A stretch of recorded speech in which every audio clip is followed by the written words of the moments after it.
dominate the ball, create these overloads in those central areas so that their wide men can, you know, just get at people and show their best, the Sakas. And so it's, again, another good performance. And you do fancy Arsenal to be up there with Man City, I think, challenging. Do you think the same? Yeah, I do. Yeah, I think there'll be. I mean, I think City will win it, but I think Arsenal will push them. They'll learn off their experience from last season. What do you think they will learn from last season then? The experience of trying to go all that way, and the experience of not being overawed by a very, very good Manchester City team. It's one thing thinking you can do it, and it's another actually going to do it, because we know how brilliant Pep and how great his team is. But it'll be tough. They're certainly not going to be favourites, but I think they'll put up a really good fight again. And learning to win in different ways as well is a key, especially when you're playing in Europe and in the Premier League. Yeah, I think when you look at the teams that have done it, that have got over the line over the years, sometimes you can't always play well, but it's knowing how to win. And I think if you look at Arsenal last season, I think it would help, because I remember them going to Anfield, you know, being 2-0 up, you know, then end up drawing 2-2 away at West Ham, the game against Southampton at home. So I think with that experience, you know, this season they'll probably be a lot better. Yeah, and the fact that they've got quite a young side as well. Arteta seems to have really got a lot out of these players again this season. Yeah, but it was really important they bounced back after what happened last week, and with his outburst, if you like, after the game, in terms of what he thought was, his words, was an absolute disgrace.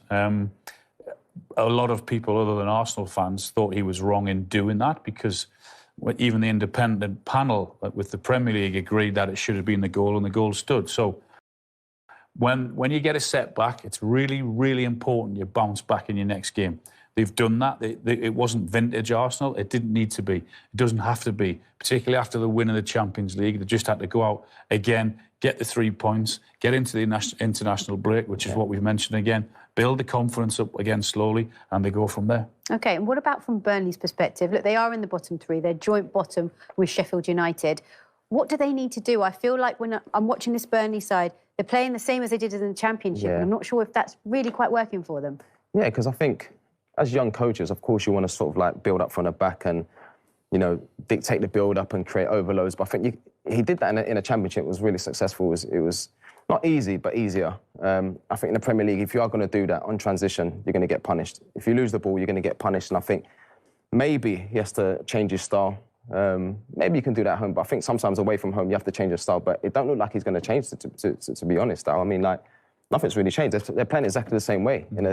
I mean, the number, I know it didn't happen today, but some of Burnley's strengths are, you've seen it today in terms of crosses coming into the box. I really don't think the goalkeeper's comfortable when balls are coming into there. He doesn't look as if he has that presence to come and command his 6-yard box, which you need your goalkeepers to do.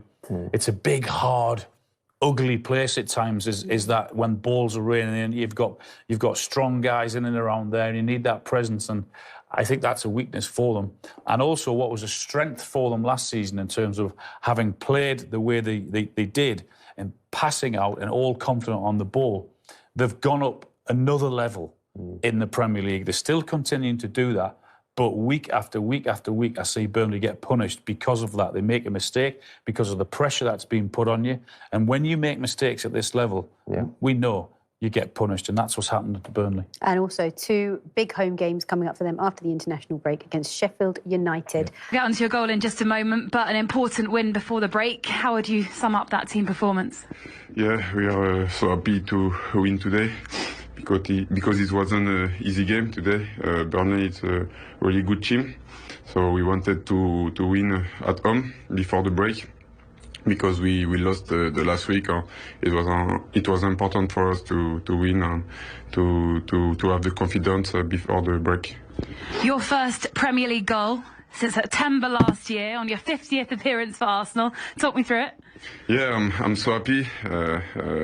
My teammates, they were laughing to me because I don't score, so now it's only the beginning. I will score more, I hope. And yeah, I'm so happy to score and to help the team, and it's a good win today. Alex Zinchenko, another player that doesn't score often, but what a finish. Yeah, it's because of me, because I create the chaos in the box. But yeah, I'm so happy for him, because he scored a really good goal. I think it will be his last one, because I'm not sure he will score again. But yeah, I'm very happy for him. Do you know what their celebration is about? Why aren't you a part of it? Oh, he just came like this because I don't score a lot, so when I score, it comes like this. Yeah.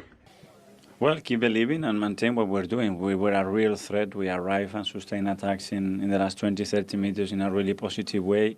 We were always around it, and it was about time to score the goal. It's true that they defended really well. I think we attacked really well as well, and I think overall with what we've done in the game, we deserve to win the game. And talking about attack, set pieces, 8 goals. In this Premier League, you guys are the side with more goals in set pieces. And, of course, you have a lot of players who do so well in those set pieces. But what makes you so strong with this? I imagine you work on it a lot. Well, first of all, the organization and the work that the coaches put in there give the importance to it. We are the team who generates more set pieces in the Premier League. So if you generate a lot, you have to make something out. If a team wants to defend in 20 meters, you make sure that defend the box, and a set piece are a really important part of that. And today it was again very, very crucial to win the game. I wanted to ask you about Zinchenko, not only for the goal, because it was a great finish, but also him playing this fullback inside position. Of course, he knows this area of the pitch so well, but how important and how crucial he can be in matches like this, moving around like he did today. Yes, but it gives a lot of fluidity, a lot of threat. He progresses the play and finds the spaces where other players are struggling because it's more a midfield than a fullback. But today, defensively as well, he was really committed. The goal he scored is because he's leaving the game at the edge of the box and he's really there, and that's what I demand him every day to do.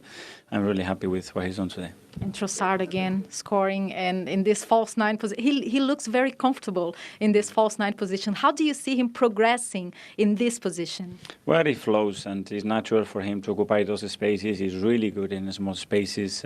He's always threatening you, always provoking you, and he's got that sense that where the ball is going to land, and then when he's around the box, whether it's to assist or to score, he's a really efficient player.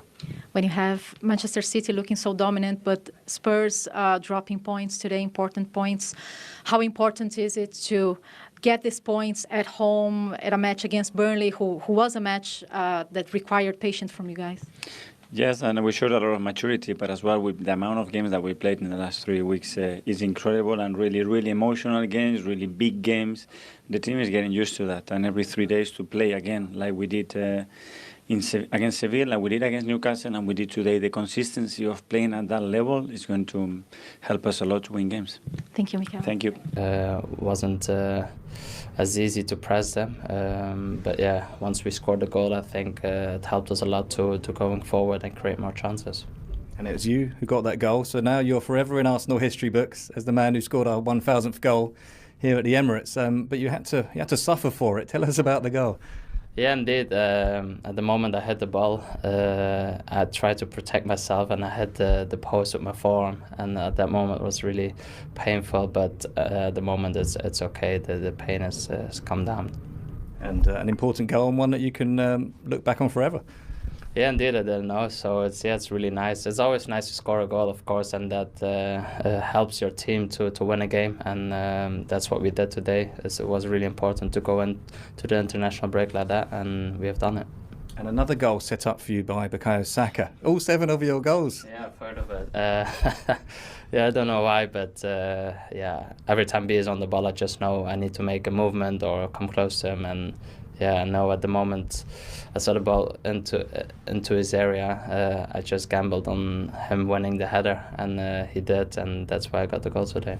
And just finally, you mentioned now internationals and going away for 2 weeks on the back of a win is really important, isn't it, for momentum? Yeah, of course. That's what we wanted to do before the games, what we have spoken about. We had 2 tough games this week before today. And we knew it would be a hard game today as well. So yeah, it's really important we won that one, and we go with a good feeling into the international break. The last 2 goals are in the end what costs us. The fact that it's funny because there's a red card at the end that happens for Arsenal. So that's football. It could be that you're 1 goal down or you're level, and when the red card happens, those games can shift and you get a result. We put ourselves in a good position, but we'll feel gutted about the couple of mistakes.